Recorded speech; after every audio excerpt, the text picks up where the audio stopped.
Hello again. It's time for hands-on work. We can talk to Python either using the interactive mode or the REPL, or we can save our commands in a file with the extension py and tell Python to execute all the commands in the file in a sequential order. So let's go. Open your browser. Type code.cs50.io to open your online code space. Log in using your GitHub credentials and follow along. This is our online code space. On the left, we have the File Explorer, and on the right, the code editor and the terminal. We will begin this lab by activating the interactive Python interpreter. So go in the terminal and type Python.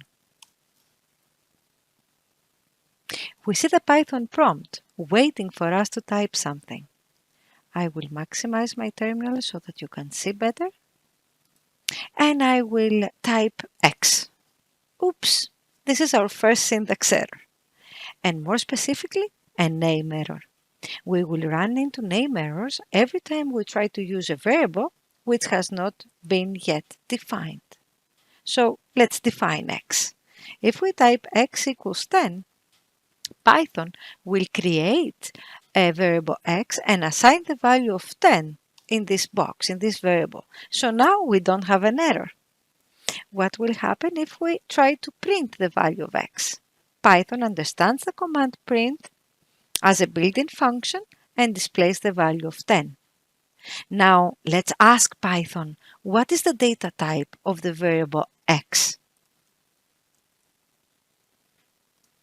Python will respond that this is an integer variable. Python will keep this variable and its value for as long as we use the REPL. If we exit the environment, all variables and their values will be lost.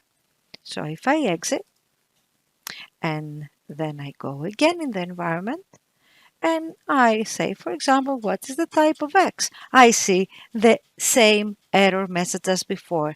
Name X has not been defined.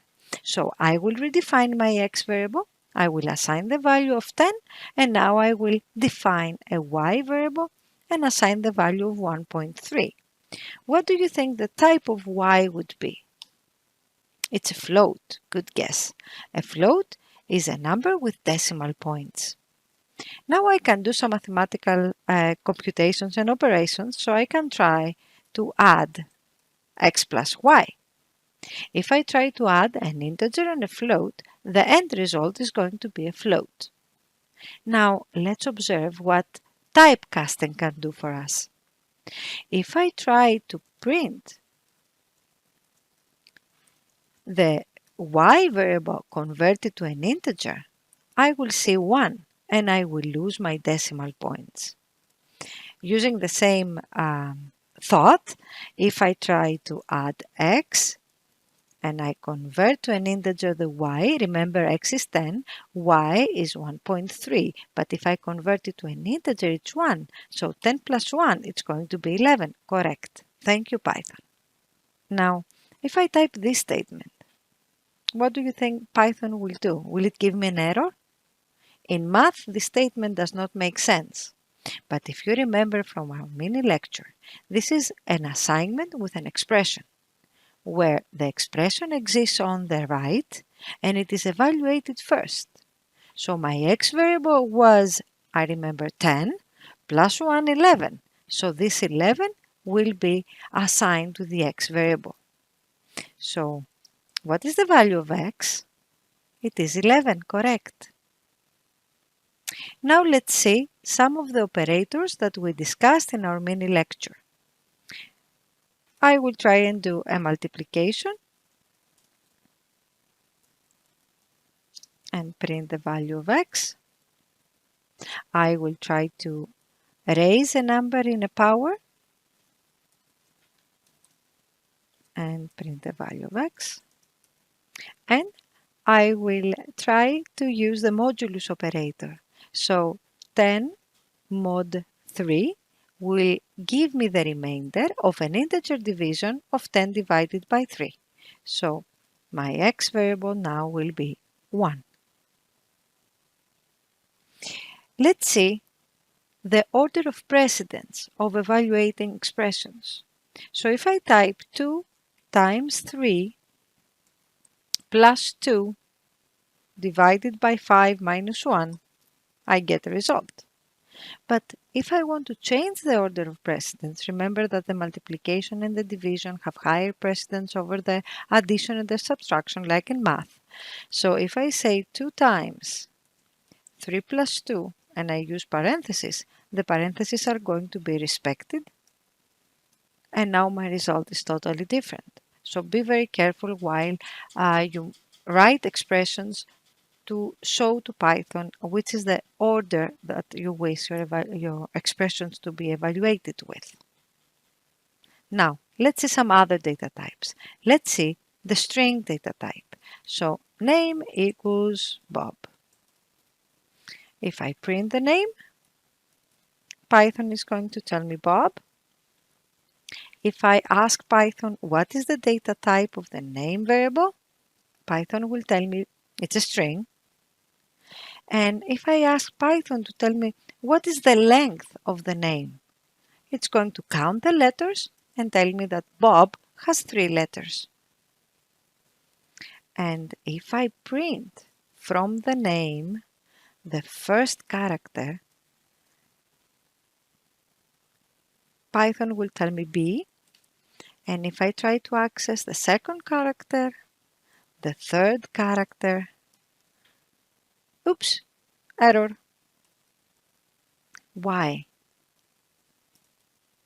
The strings have an index value, have a position, and the position starts with 0. So Bob has the first letter B is in position 0, the O is in position 1, and B is in position 2. So position 3 does not exist, so I have another error, which is an index error. Now let's see a Boolean variable. I will create an adult variable and add the value of false. So if I ask what is the type of the adult variable, Python is going to tell me it's Boolean. And if I try to convert to an integer, the adult variable, Python is going to give me 0 for every false value and 1 for every true value. Now let's suppose that I want to assign in my x variable the string 1 and in my y variable the string 2. What do you think is going to be the result if I try to add 2 strings? It's 12 because strings cannot be added but can be concatenated.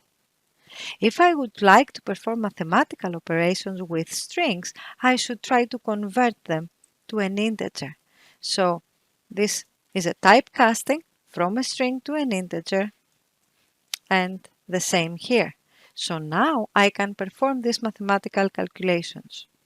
What if I try to convert to an integer my name Bob, which was kept in the variable name? Oh, another syntax error, especially a value error, saying that I cannot convert to an integer something that says Bob. And this concludes our first lab demonstration. I'll see you in the next one where we will work with Python scripts in order to exit our environment, exit the REPL, and we are done.